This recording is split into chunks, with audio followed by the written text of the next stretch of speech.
구약 성경의 말씀. 신명기 8장 3절. 너를 낮추시며 너를 줄이게 하시며 또 너도 알지 못하며 내 조상들도 알지 못하던 만나를 내게 먹이신 것은 사람이 떡으로만 사는 것이 아니요 여호와의 입에서 나오는 모든 말씀으로 사는 줄을 내가 알게 하려 하심이니라.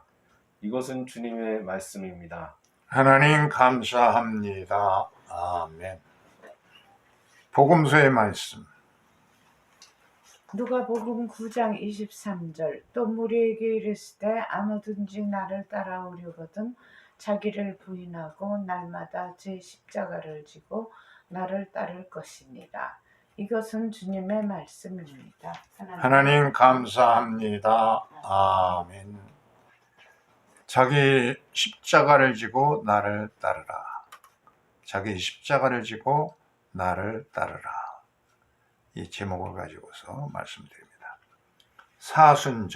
사순절 영적 순례의 기간이 우리에게 닥쳤습니다.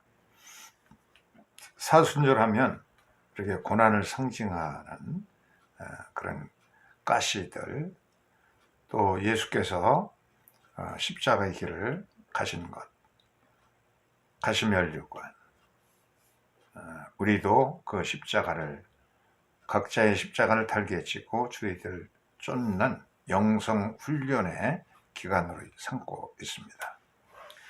오늘의 성경 말씀 복음서에 보면은 예수께서 말씀하시기를 누구든지 나를 따라오려거든, 이것은 모든 사람을 향해서 말씀하신 것입니다. 오클로스, 그래서 모든 무리들을 향해서 나를 따라오려거든 어떻게 해야 되느냐. 첫째, 자신을 부인하라 했습니다. 니사의 그레고리는 이 성경 말씀을 플라톤의 철학의 비유를 해서 설명했습니다. 여기 이제 마부가 있죠. 마부는 로고스, 이성이고, 검은 말은 에피뚜미아, 욕망, 탐욕이고, 흰 말은 뚜미아, 의분, 분노하는 그런 것인데, 성경 말씀을 뭘로 연결했느냐면 이 에피뚜미아, 욕망은 돌로 빵을 만들어라. 이 먹는 문제, 경제적인 문제죠. 그래서 이 두 번째는 이 뚜미아는 뛰어내리라. 그리고 마부는 로고스는 내게 절하라. 이렇게 비유를 해가지고서 돌로 빵을 만들어 먹으라는 것은 탐욕입니다. 탐욕. 우리에게는 이런 많은 식욕, 정욕, 그리고 탐욕, 물질적인 탐욕, 이런 것들이 우글거리고 있죠. 이게 본능인데, 이런 본능들이 우리에게 이제 솟구쳐 올라옵니다. 이런 것들은 절제로 이것을 순화시킬 수 있다. 절제. 금식하고 절제함으로써. 한 10년 넘게 사순절, 어떤 기록에 보니까 초대교회에서 하루에 한 끼를 먹었다 하는, 어떻게 40일을 금식했나 그렇게 궁금했었는데, 하루에 한 끼를 해가 지기 전에, 아니 해가 없을 때, 일출 아침에 해가 떠오르기 전에, 저녁에 해가 지기 전에, 진 후에 한 끼를 먹는 그런 식으로 이제 40일을 지켰다는 겁니다. 이런 절제를 통해서 물질을 절제하면은 남을 베풀어 줄 수가 있고, 또 매사에 우리가 절제한다고 하면 자기 자신을 이기는 사람은 가장 강한 사람이 될 수가 있습니다. 그 다음에 두 번째는 이 분노인데, 뚜미아는 우리 속에 울분이 솟구쳐 올라오고 분노가 솟아오르죠. 이런 것들은 용기로 승화시키면 됩니다. 용기. 분노가 없는 사람이 없으니까 이 분노를 거룩한 분노, 용기로 승화시키면은 용맹스럽고 담대하고 끈기 있게 살아갈 수 있게 됩니다. 그 다음에 내게 절하라 하는 것은 허영심입니다. 타협하는 것. 마귀에게 절만하면, 타협하면은 한꺼번에 모든 걸 주겠다. 안철수도 어떻든 그냥 타협해가지고 그냥 시무룩하고 힘이 없는 존재가 되어버렸는데, 아마 윤석열이 대통령 되면 국무총리 시켜주겠죠. 어떻든 이렇게 타협하는 그런 것들입니다. 근데 이 허영심을 어떻게 우리는 절제할 수 있느냐? 이게 총명으로 승화시키면 됩니다. 이 허영심 때문에 사람들의 인생을 파멸시킵니다. 이 목사들도 감리사하려고 그러고, 또 감독하려고 그러고, 집사, 권사하려고 그러고, 장로하려고 그러고, 무슨 회장하려고 그러고, 이게 사람 굉장히 무서운 것이죠. 그냥 자기 있는 그대로 그냥 충성하면 오직 주님께 옳은 소리 하는 거 왼소리 모르게 하면 되는데, 어떤 사람은 감독이 하나님이 주신 뜻이다, 그렇게 이제 잘못 생각합니다. 그런데 이 비전이라는 말은 히브리어로는 핫존인데, 하나님이 주시는 계시인 것입니다. 하나님께서 주시는 것인데, 자기의 야심이 이 비전으로 혼동해가지고서는 감독이 되어서도 당선되지 못하고 근무도 못하고 그냥 하지 말아라, 그리고 여선교에서 각 여선교에 뛰쳐나와서 얘기하니까 결국은 그냥 근무도 못하고 주저앉는 그런 꼴도 보면서, 이 허영심이 사람들을 망칩니다. 이 탐욕과 이런 분노와 허영심을 잘 길들여서, 이게 영성훈련입니다. 영성훈련을 통해서 절제와 용기와 총명을 우리가 얻는다면 참 우리가 이 불결한 이집트와 같은 제약된 세상에서 나와서 가나안 땅을 향해서 갈 수가 있습니다. 그래서 현재는 우리가 시련의 광야에 속하고 있는 것이죠. 광야에서 어떤 사람은 과거로 옛날에 이집트에 있을 때가 좋아서 그걸로 돌아가자고 말하는 과거 지향적인 퇴행적인 사람이 있고, 어떤 사람은 가나안 땅에서 누려야 될 그런 약속을, 여호수아 갈렙 같은 사람은 선취해서 하나님이 주시는 기쁨으로다가 광야 생활을 성화의 기회로 삼는 사람들이 있습니다. 우리들이 이 광야 시련에서 이왕이면은 과거를 자꾸 그리하면서 세상을 그리하지 말고, 죽음 이후에, 어떤 사람은 죽은 이후에 천국이 온다고 그러는데, 감리교의 신학은 주님의 뜻이 이루어진 이 세상에 천국임을 믿으며 그랬습니다. 그래서 천국 건설을 위해서 여호수아 갈렙과 같은 진취적인 천국을 선취하는 그런 비전 있는 믿음을 갖는 것이 소중하다는 겁니다. 두 번째는 자기의 십자가를 지고 나를 쫓으라고 그래요. 자기의 십자가를 져라. 사막의 교부였던 마카리오스는 교부 안토니의 제자였습니다. 그가 꿈을 꿨는데 무거운 십자가를 지고선 그 고갯길로 올라갑니다. 그러니까 힘들게 땀을 흘려서 가고 있는데 앞에서 보니까, 눈을 들어서 보니까 예수님은 자기보다 더 무거운 십자가를 지고 끙끙거리면서 가시는 거예요. 그래서 너무 안타까워서 자기 십자가를 팽개쳐버리고 예수님께, 예수님 너무 힘드십니다. 제가 젊으니까 제가 지고 가겠습니다. 제 어깨에 얹어주세요. 라고 얘기하는데 묵묵히 아무 대답도 없이 가셔요.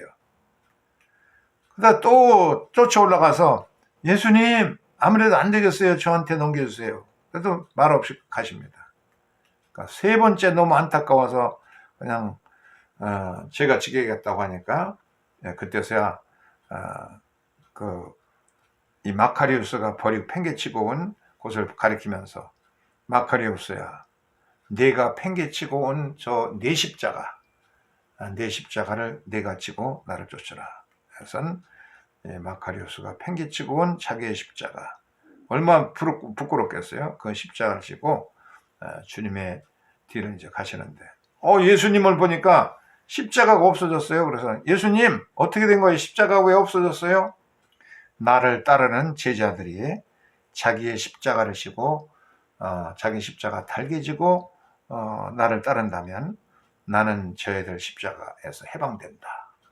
그렇게 말했어요. 우리가 예수 믿는다고 그러면서 전부 그냥 예수님께만 그냥 맡기고 책임으로, 예수님이 우리를 구원하시고 병 고쳐주시고 온전케 하신 것은 온전하게 살려고 석수에게 손을 펴게 해서 밥 벌어먹게 해주시고, 귀신 들린 여자는 귀신을 쫓아내가지고 건강하게 사회의 일원으로 하나님의 자녀로 당당하게 살게 해주셨는데, 여전히 기독교인들은 모든 것 다 예수님께 두고 노예 근성으로 살아가는데, 이렇게 당당하게 자기 십자가를 지고 그것도 날마다 주의 길을 따라가는 것, 이것이 영성 훈련의 큰 과제가 되는 겁니다. 그래서 내가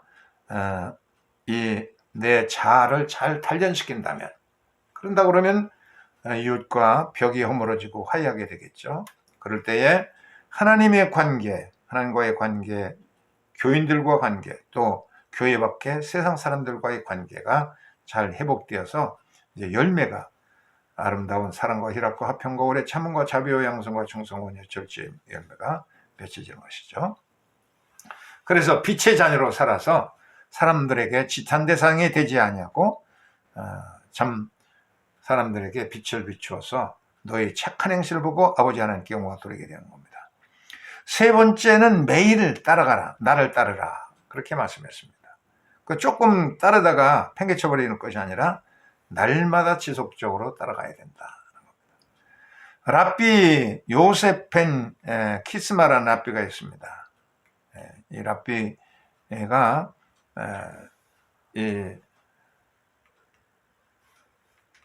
마콤의 신학을 우리에게 가르쳐 줬습니다. 하나님이 각자의 있어야 할 장소를 안다는 겁니다. 그러니 그 장소를 저버리지 말고 자기 길을 가도록 하라. 이 사람은 누구예요?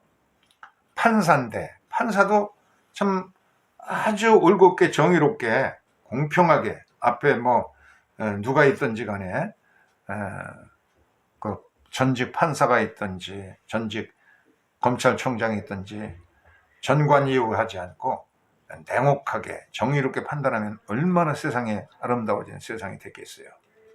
또 경찰이 자기의 직분을 잘할 때, 또 예술가가 자기의 직분을 잘하고 예능을 발휘를 잘할 때, 또 이 사람 김구는 쌍놈의 백정의 아들로 태어났죠.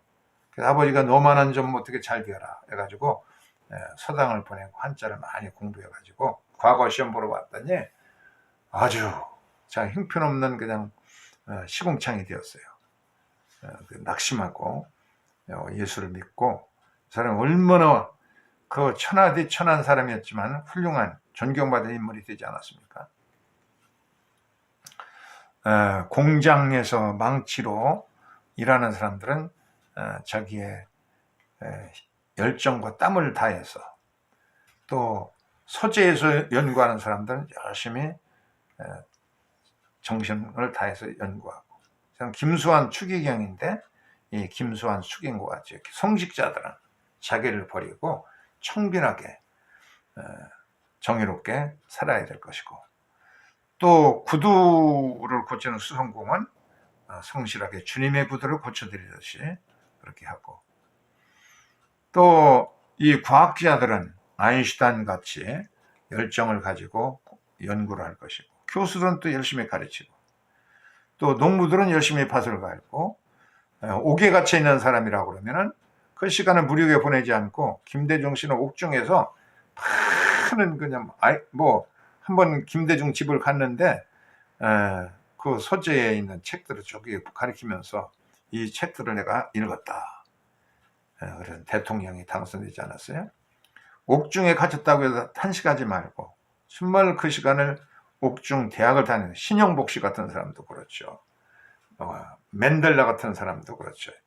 옥중을 대학으로 만들고 수도원으로 만들었던 사람들입니다. 또 주부 같으면은 음식을 만들 때에 주님께 음식을 대접하는 정신을 만들고, 이 학생은 열심히 공부를 열심히 하고 모두가 자기의 자리를 하나님이 주신 자리라는 거예요. 그러니까 왕의 자리, 랍비의 자리 이런 것을 탐하려고 부러워하지 말고, 남이 어떤 일 하든지 간에 주눅들지 말고 자기가 하는 일을 최선을 다해서 감사하면서 하는 것, 이것이 마콤이라는 건 자리라는 뜻인, 장소라는 뜻인데, 이렇게 하나님의 주신 그런 직업이라는 뜻도 가지고 있습니다. 남과 비교하지 말고 성실하게 자기 할 일을 하라고 그 이상 랍비가 당부를 했습니다. 사무엘하 30장에서 보면 다윗 일행이 전쟁터에서 들어오니까 시글락 성읍이 불탔습니다. 아멜렉 족속들이 침투해가지고 이 아내들 그리고 자식들을 전부 사로잡아 갖고 기존품들 재산을 전부 털어가고 도시에는 불을 질러버렸습니다. 지금까지 다윗에게 충성했던 이 자들이 다윗에게 돌을 던졌어요. 돌을 던지고 위급한 그런 속에서 다윗은 기도하면서 아멜렉을 우리가 쫓아가자.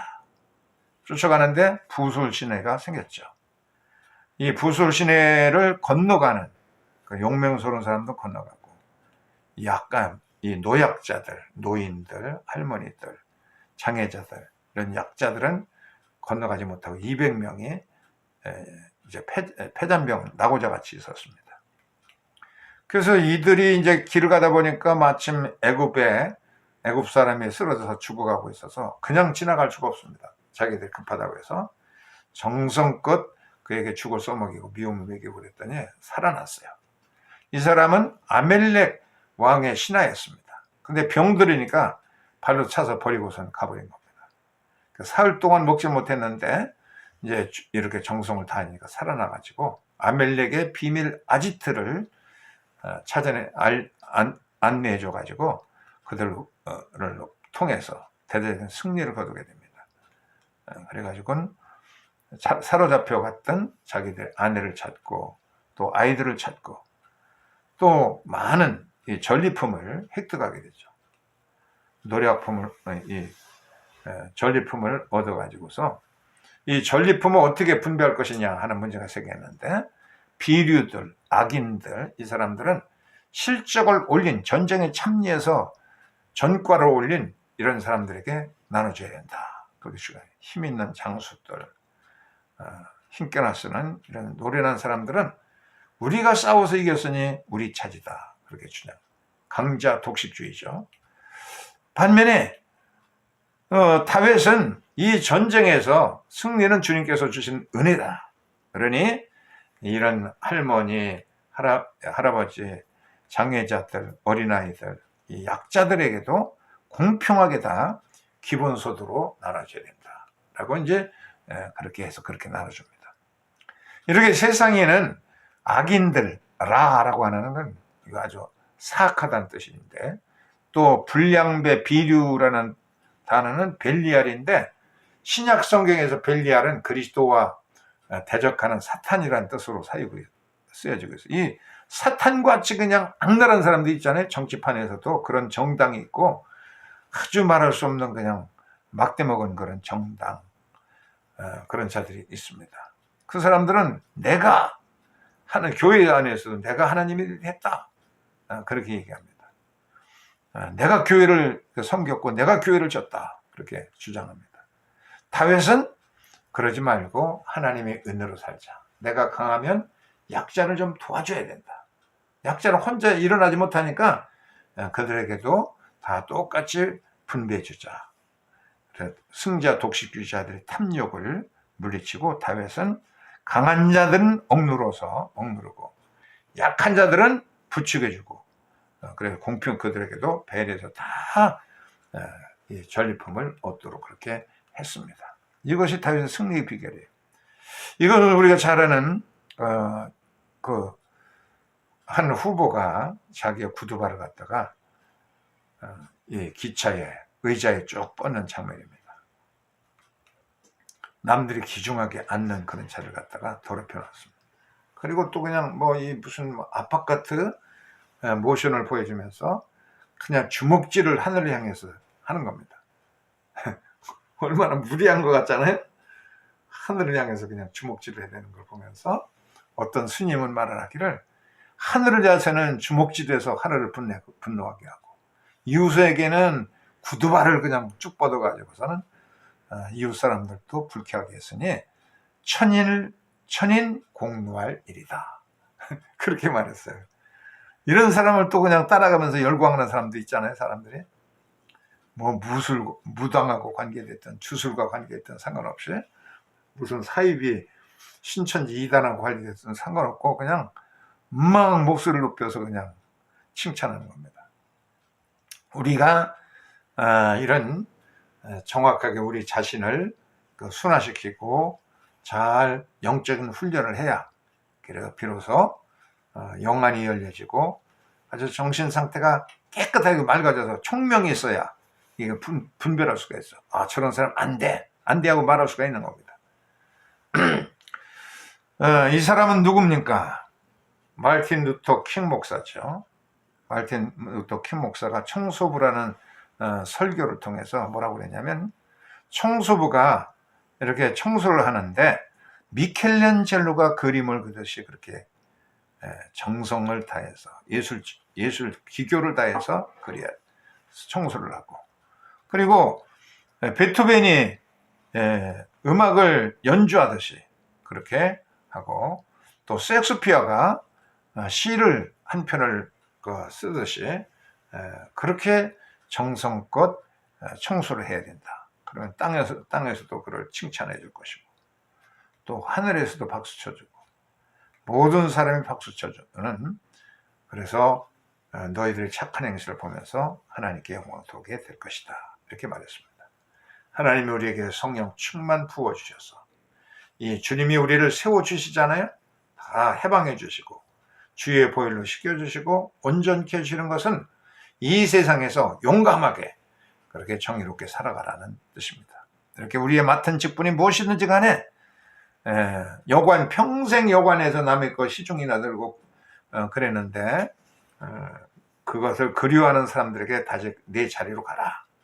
네가 랍비를 되는 거 부러워하지 말고 하던 일을 그렇게 해서 많은 사람들이 칭찬해 줄 때 그것이 천국에서 너를 증언해 줄, 하나님 앞에서 너를 증언해 주게 될 것이다 라고 말했습니다.